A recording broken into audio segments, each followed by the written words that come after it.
हमारे YouTube channel biology में Charu sir में स्वागत है। आज की कक्षा का जो हमारा टॉपिक है वो है Mendel's law of inheritance, means Mendel के आनुवंशिकता संबंधी नियम।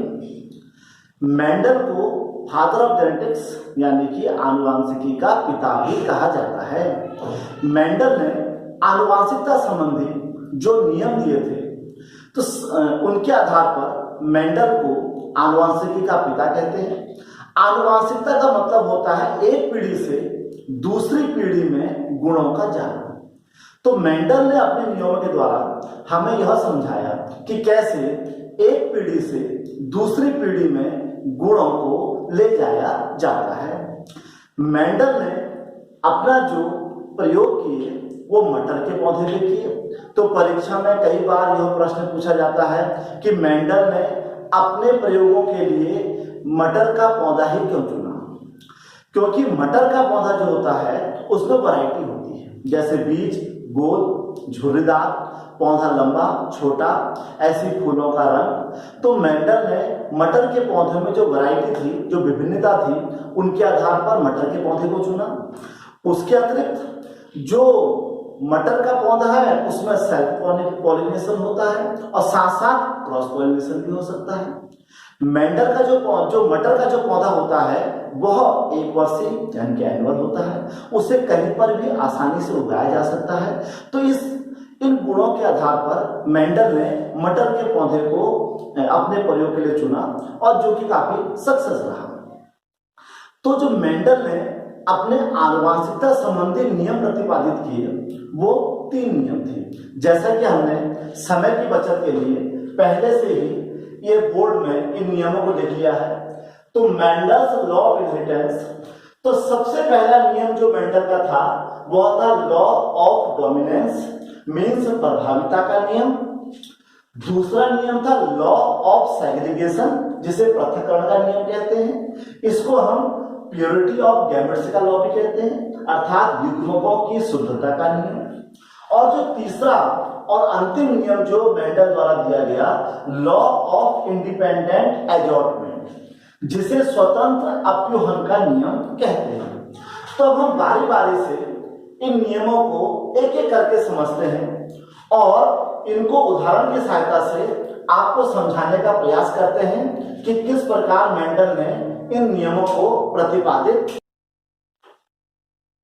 अब हम लेके चलते हैं मेंडल का प्रथम नियम, प्रभाविता का नियम। इस नियम को समझने के लिए हमें यह समझना होगा कि किसी भी जीवधारी या पौधे में जो लक्षण होते हैं, जो सिम्टम्स होते हैं, उनको जो प्रकट करते हैं वो जीन का एक पेयर होता है या फैक्टर का एक पेयर होता है। जैसे यदि हमें किसी पौधे की लंबाई को शो करना है तो पौधा या जीवधारी यदि हम उसकी लंबाई को शो करते हैं तो हमें यह पता होना चाहिए कि किसी भी जीवधारी और पौधे में जो गुण होते हैं वो एक गुण माता से आता है और एक गुण पिता से आता है, अर्थात एक जोड़ा बनता है। उसे जीन्स का जोड़ा या एलील्स का युग्म कहते हैं। तो यदि हमें किसी पौधे की लंबाई को शो करना है तो हमको इस प्रकार ये एक जीन का पूरा युग्म लेना पड़ेगा। तो किसी भी इकाई लक्षण को शो करने के लिए हमें जीन के एक पेयर की आवश्यकता होती है, जिसे कारक या एलील्स भी कहते हैं। अब ये जो 2 जीन्स होते हैं इसमें से एक माता से आता है और एक पिता से आता है। जब दोनों के दोनों जीन एक समान होते हैं तो उसको हम होमोजाइगस कहते हैं, और जब दोनों के दोनों जीन आपस में अलग अलग प्रकार के होते हैं तो उसको हम हेटेरोजाइगस कहते हैं। और हमें यह समझना बहुत जरूरी है कि जब माता और पिता से, अर्थात पीढ़ी से, पहली पीढ़ी से जो अलग अलग जीन हमको प्राप्त होते हैं, दोनों के दोनों जीन एक समान प्रकार के हैं, तो आपको पता है कि वो गुण क्या होगा, एक जैसा गुण आएगा। तो वहां पर हमारा ये प्रभाविता का नियम लागू नहीं होगा। पर जब एक जीन अलग और दूसरा जीन अलग हो, तो ऐसी स्थिति में क्या होता है, उन दोनों जीन जो अपने साथ गुण लेके आ रखे हैं, तो जो जीन का फीचर या गुण प्रभावी होगा वह अपने आप को शो कर देगा और दूसरा जीन जो होगा दब जाएगा। तो जो जीन अपने आप को शो करेगा, अपने आप को दिखा लेगा, उसे हम डोमिनेंट जीन कहेंगे, उसको हम डोमिनेंट कहेंगे। और जो जीन अपने आप को प्रकट नहीं कर पाएगा उसको हम रेसेसिव कहेंगे। यानी कि एक हो गया डोमिनेंट या प्रभावी गुण और दूसरा हो गया रेसेसिव या अप्रभावी। अब हमें पता कैसे चलेगा कौन सा प्रभावी है और कौन सा प्रभावी है? तो इसके लिए जब नई पीढ़ी बनेगी उसमें जो लक्षण निकल के आएगा वह प्रभावी कहलाएगा और जो लक्षण छिप जाएगा वह अप्रभावी या रेसेसिव कहलाएगा। तो मेंडल के प्रथम नियम को समझने से पहले हमको इस प्रकार जीन के लक्षणों को समझना बहुत जरूरी है। अब हम मेंडल का प्रथम नियम लेके चलते हैं, जिसे हमने कहा मेंडल का प्रभाविता का नियम।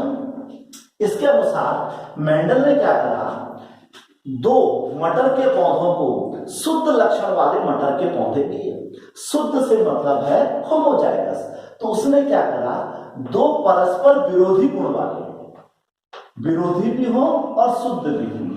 तो जैसा कि हमने यहाँ पर उदाहरण के लिए एक मटर का लंबा पौधा ले लिया है और एक मटर का बौना पौधा ले लिया है, और हमने आपसे पहले भी कहा था जब दोनों के दोनों जीन एक समान होंगे उसे होमोजाइगस या प्योर कहेंगे।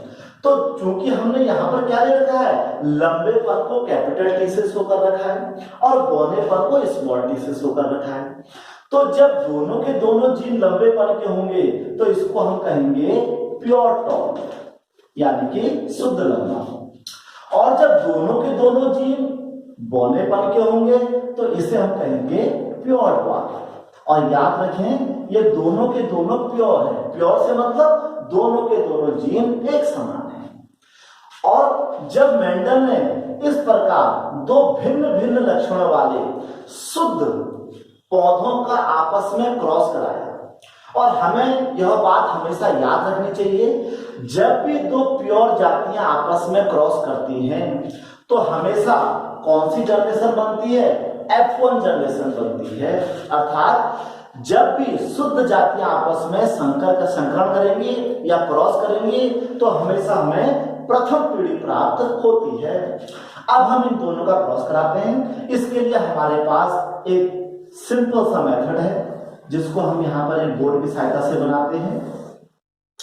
हम यहाँ पर एक बॉक्स बना लेते हैं, उसके इस प्रकार से 4 पार्ट कर लेते हैं। अब इसमें से इसको इस प्रकार से हम 2 भागों में इसको यहाँ चेंज कर सकते हैं। ये बहुत ही आसान है, किसी को भी कहीं पर लिख सकते हैं। मानो हम इस प्योर टॉल को यहाँ पर लिख देते हैं और प्योर ड्वार्फ को यहाँ पर लिख देते हैं। इसके लिए कोई विशेष नियम नहीं, आप कहीं पर भी इसको लिख सकते हैं।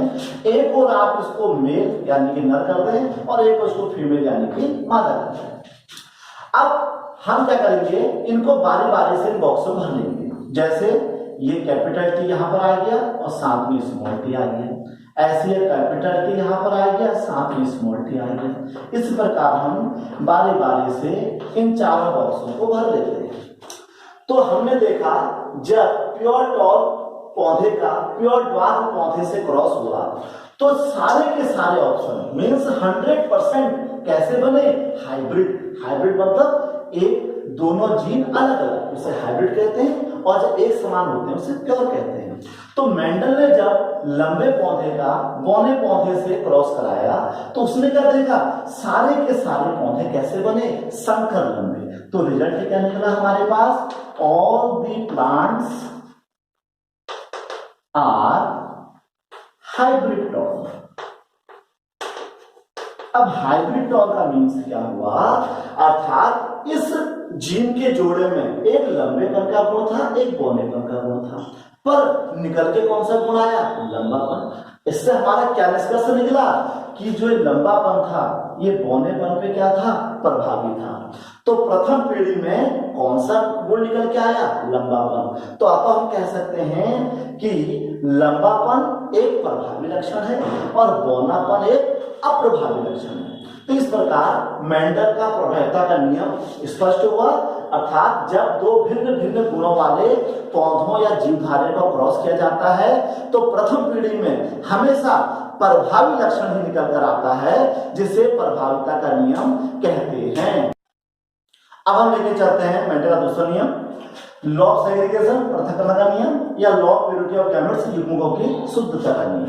इसको हम उदाहरण की सहायता से समझते हैं कि क्यों इसके दो नाम रखे गए। तो यहाँ पर हम एग्जाम्पल लेते हैं। इसके लिए हम क्या करते हैं, क्योंकि जो दूसरा नियम है वह दूसरी पीढ़ी पर लगेगा, तो हम क्या करते हैं, सबसे पहले हम दो मटर के पौधे ले लेते हैं, एक प्योर टॉल और दूसरा प्योर वाल्व, जो कि अभी हमने पहले नियम में देखा था।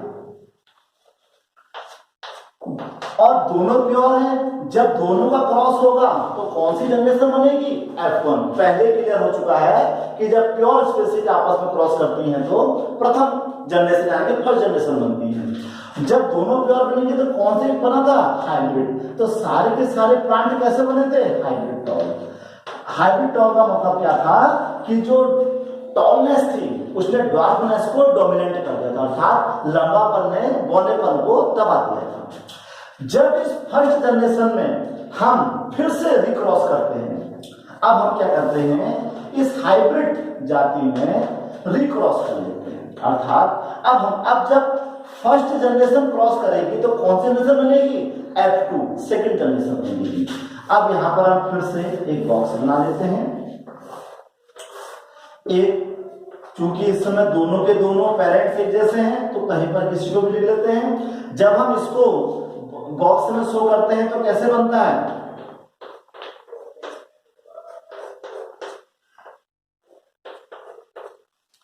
अब हम इसमें देखें।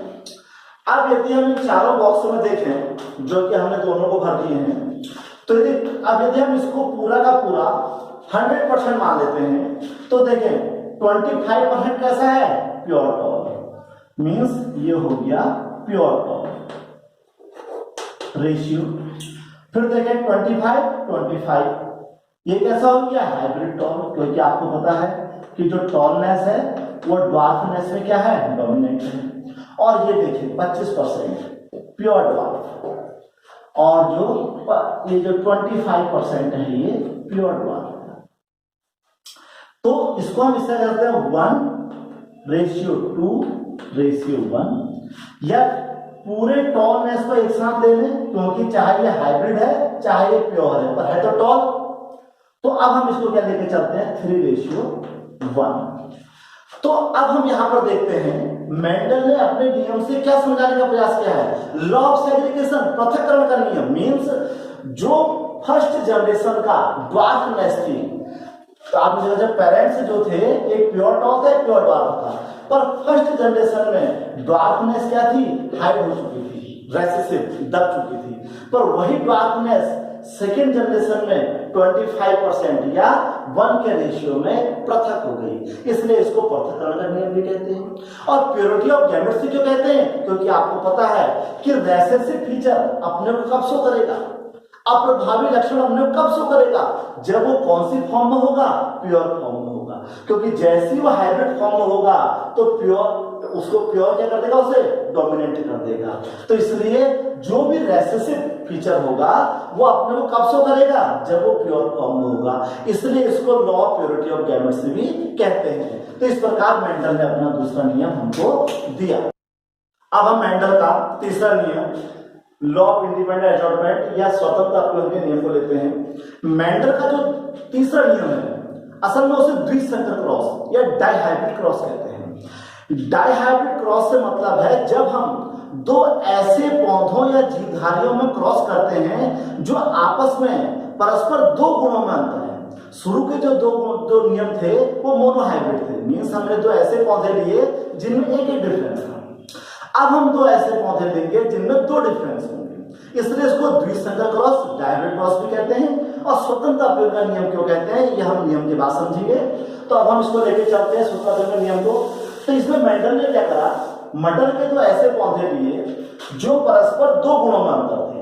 उसने मटर का ऐसा पौधा लिया जिसके जो सीड थे, जो बीज थे, वो कैसे थे? येलो, और दूसरे कैसे थे? ग्रीन। तो उसने एक पौधा लिया येलो सीड वाला, दूसरा लिया ग्रीन सीड वाला, और साथ में उसने क्या लिया? जो येलो सीड था वो राउंड था, मीन्स गोल बीज था, और जो ग्रीन सीड था वो रिंकल था, रिंकल मीन्स झुर्रीदार था। तो इस प्रकार हमने क्या करा?